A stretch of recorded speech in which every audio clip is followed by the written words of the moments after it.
The PW population was composed of regular soldiers of the North Vietnamese Army, South Vietnamese who were members of the Viet Cong, and regroupees, Vietnamese who had moved to North Vietnam after the 1954 Geneva Agreement and later infiltrated back into South Vietnam.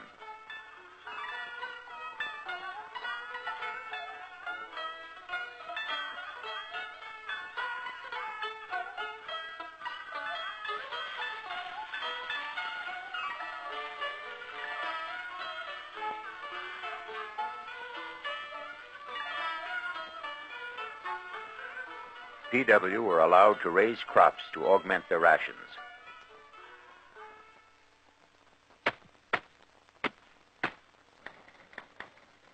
Vocational and educational programs were made available to the PW.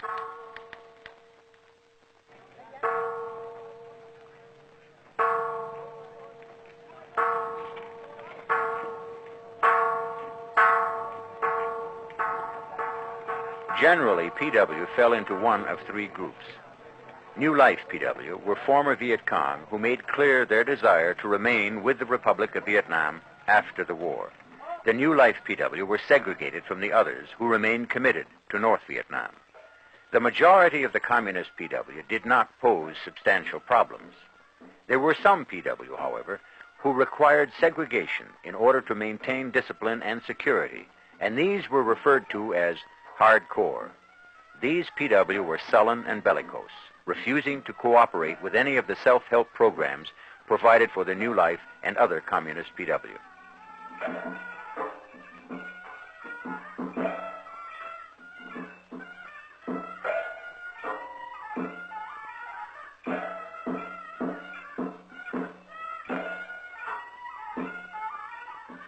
Most of the PW spent much of their time working to improve their own lot. Under the Geneva Conventions, PW are not permitted to do any work which would assist the captors' war effort.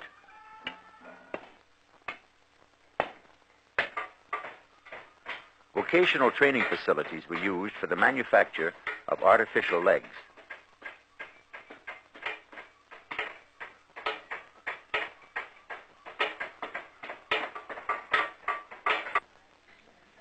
Work done by PW was for the construction and maintenance of their own camps and for their own health, comfort, and welfare.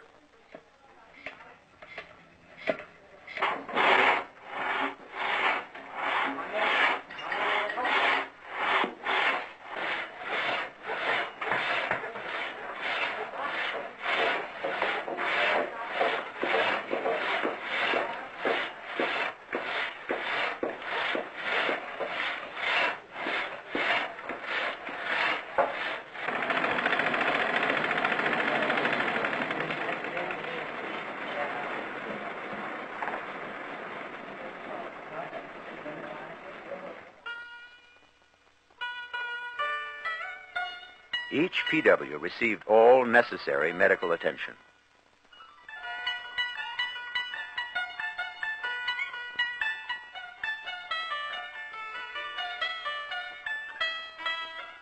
Where they were needed, special medical wards were set up, as for these wounded and sick PW.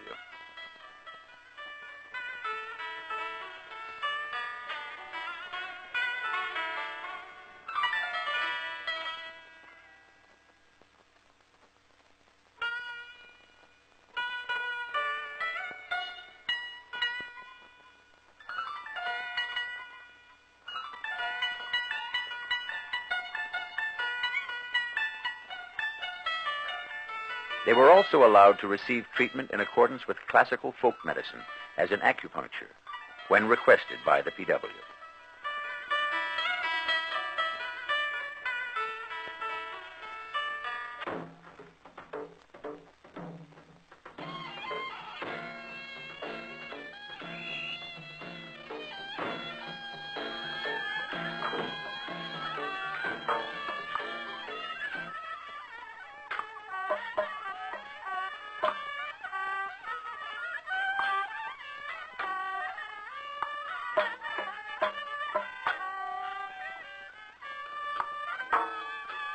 As provided in the Geneva Conventions, PW were able to send and receive mail and to receive parcels from their loved ones.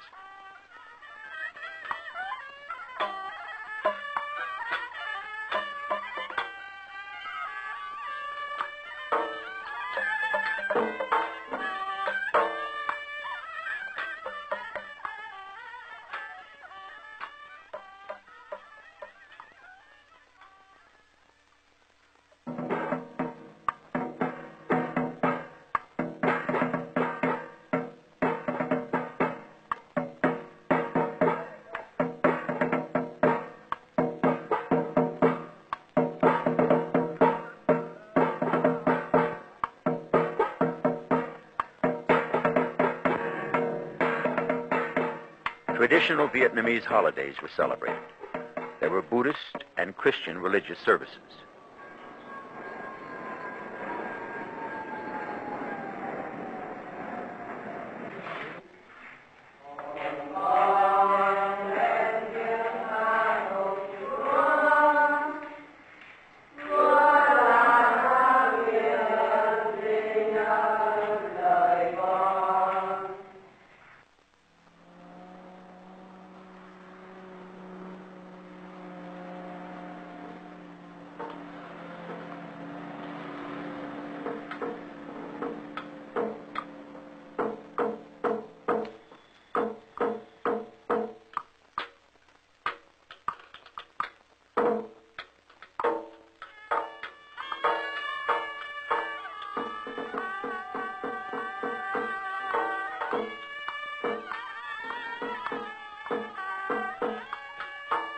The Paris Agreement of 27 January 1973 required that all PW be released within 60 days. A four-party joint military commission was established. Its members arranged release schedules, selected the locations of release sites, and worked out the technicalities of repatriation. The repatriation of communist PW began on the 12th of February.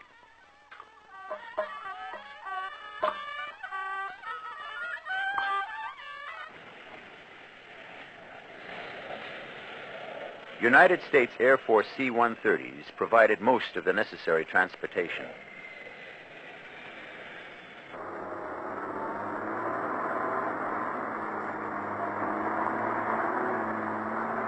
On the eve of the signing of the Paris Agreement, nearly 11,000 former Viet Cong soldiers elected not to return to North Vietnam or the Viet Cong.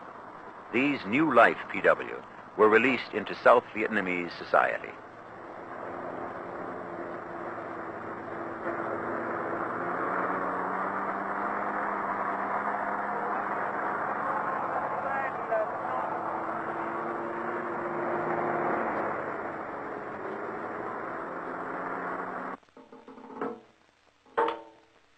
Careful accountability was maintained for the PW awaiting release. A complete personnel record, including medical data, accompanied each PW. Many of the PW had been emaciated when captured. However, a nutrition survey team from the United States Army Medical Research and Nutrition Laboratories found that PW gained from 8 to 15 pounds per man while in South Vietnamese PW camps.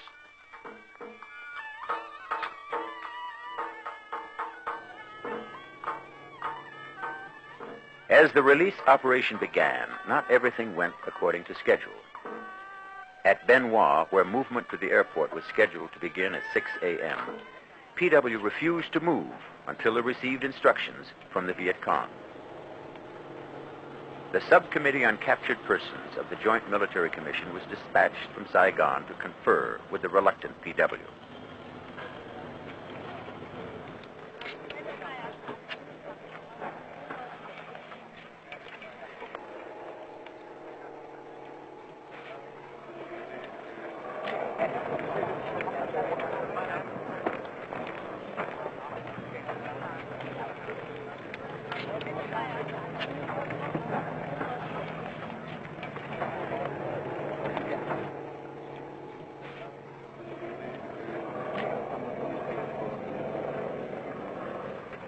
This delay held up the release of 27 American prisoners of war at Loc Ninh.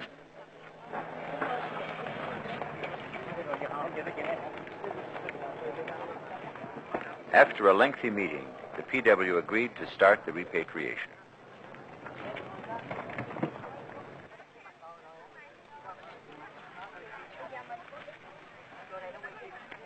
In accordance with the Paris protocols, the sick and the wounded were moved first. As is customary in Vietnam, the PW used towels to shade their heads from the sun.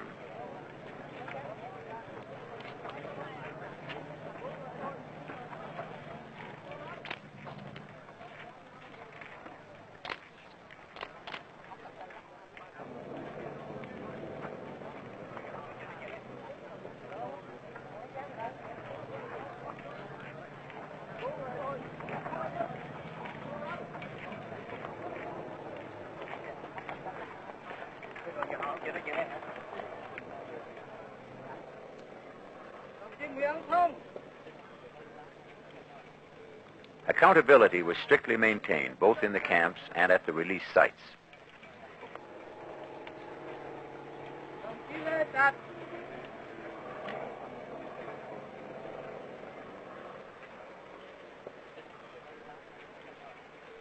Special provision was made for the transportation of litter cases.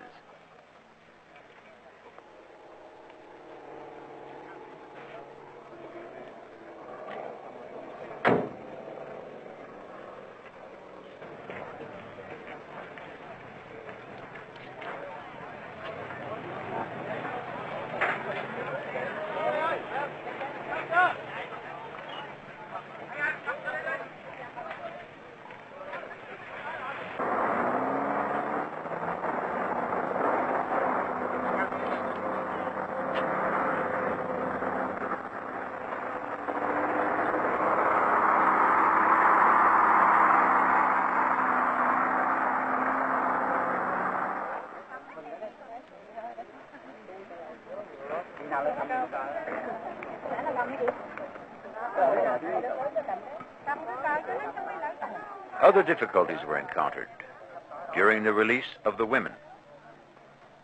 Throughout the conflict, women soldiers were captured alongside other enemy soldiers. The female PW were interned at Quy Nhon. Following the North Vietnamese invasion during Easter 1972, the women were evacuated and cared for at Can Tho.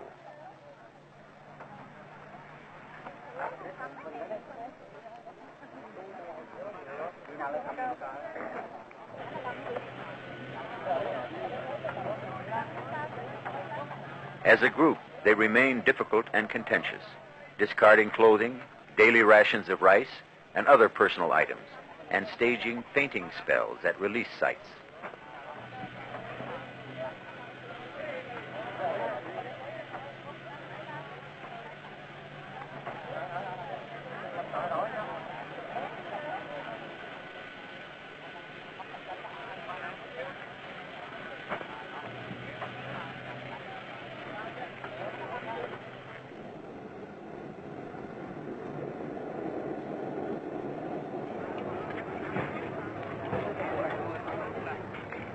The priorities of release were carefully followed. First, the sick and wounded, then the aged and the women, finally, the able-bodied PW.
Loading of aircraft was assisted by U.S. Air Force personnel and Army advisors. By terms of the Paris agreements, the International Commission of Control and Supervision was created, composed of representatives from Canada, Hungary, Indonesia, and Poland. The ICCS observed every phase of the release of PW. Air transport was chosen both because of the speed of movement and the lack of suitable ground or water transportation.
Many PW were flown to Quang Tri City, just north of Hue and close to Tak Han River.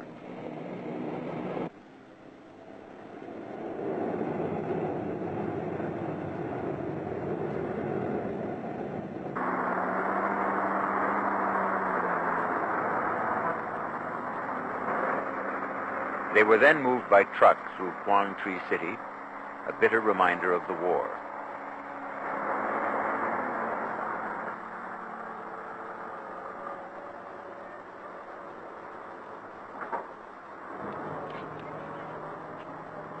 Upon arriving at the exchange site, some of the PW made a final gesture of defiance, discarding their PW camp-issued uniforms.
The North Vietnamese made a show of providing assistance, sometimes including medical personnel, whether PW needed it or not. American and South Vietnamese representatives to the JMC were on hand throughout release operations. Exchange site rosters contained the names of each PW, his interment serial number, date of capture, date of birth, and parents' names.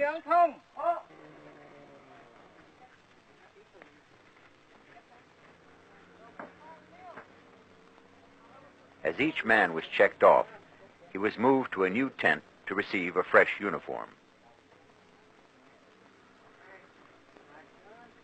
ICCS members observed all formalities at the repatriation sites.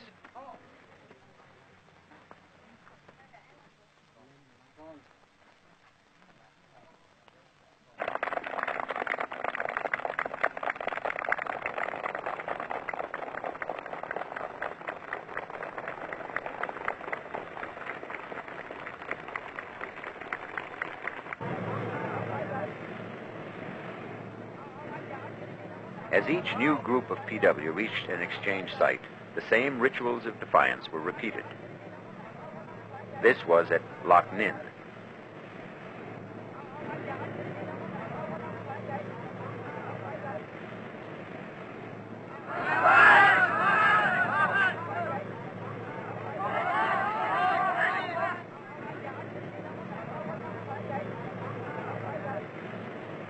Most PW who did not wish to accept return to the communist side had already been released under the New Life program. However, some PW changed their minds at the last minute. One such was this man.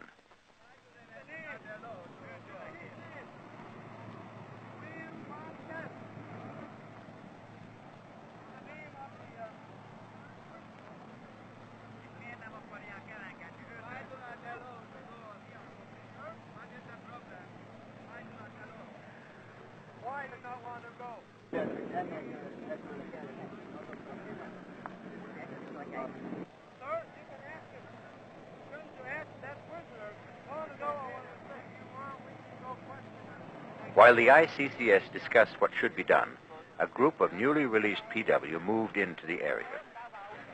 As it turned out in this instance, a decision on the matter would be violently settled. South Vietnamese military police attempted to protect the man from harassment or intimidation. A decision was made to take him back to the aircraft, but VC personnel prevented such a move. While the ICCS was still discussing the matter, a group of approximately 25 men rushed the guards and took the man by force.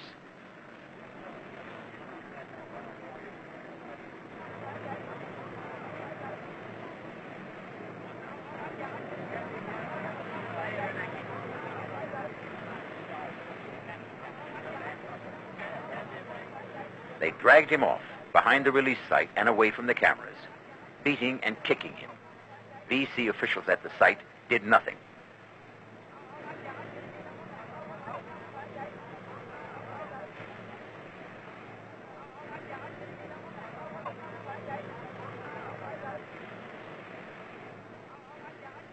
Finally, when someone in the crowd raised an arm, the attack stopped.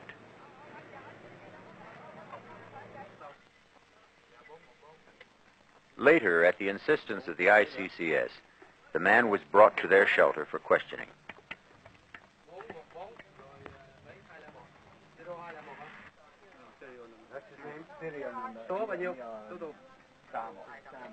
A clearly frightened PW now insisted he would return to the VC.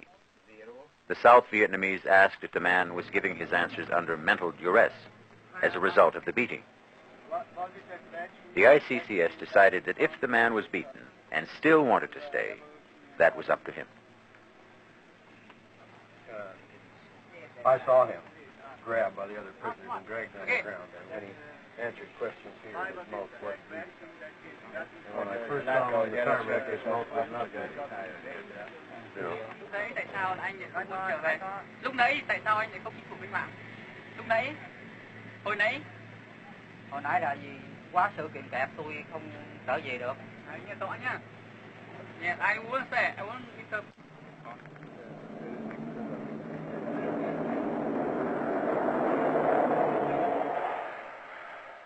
The next time such an incident occurred, the ICCS was ready. When a second PW refused repatriation, the ICCS chairman took steps to isolate the man and prevent any intimidation.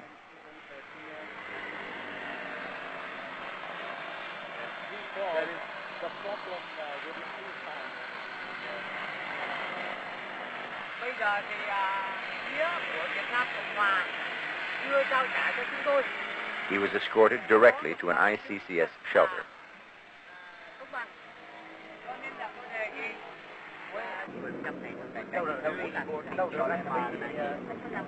When the ICCS prepared to ask the man whether he wished to remain with the VC or return to an area controlled by the Republic of Vietnam, the VC attacked what they termed the Saigon regime, claiming the man had been intimidated. The VC then marched approximately 50 of the returnees up to the meeting site, apparently hoping to frighten the man with a show of force. The U.S. and South Vietnamese protested the show as being barbaric.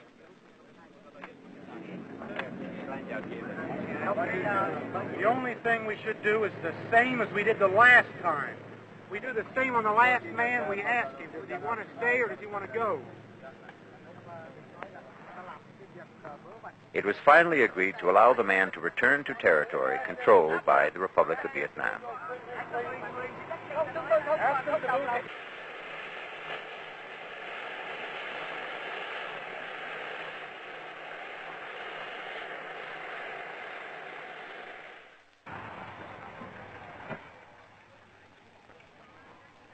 On the last day scheduled for repatriation, a group of more than 200 PW at Bien Hoa refused to return to the North Vietnamese or the Viet Cong.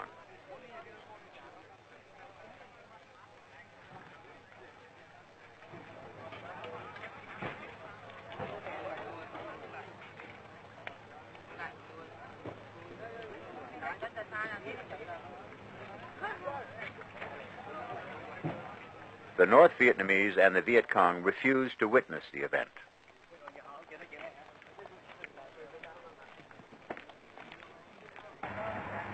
Ông bảo sau khi mà ông quan sát xong rồi thì mình làm cái việc của mình. We would like to speak to some of them. Ông bảo ông muốn nói chuyện với một vài người tù binh.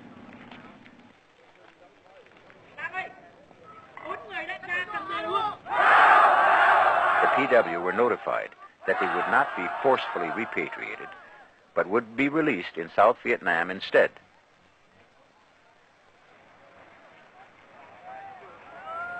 Their reaction spoke for itself.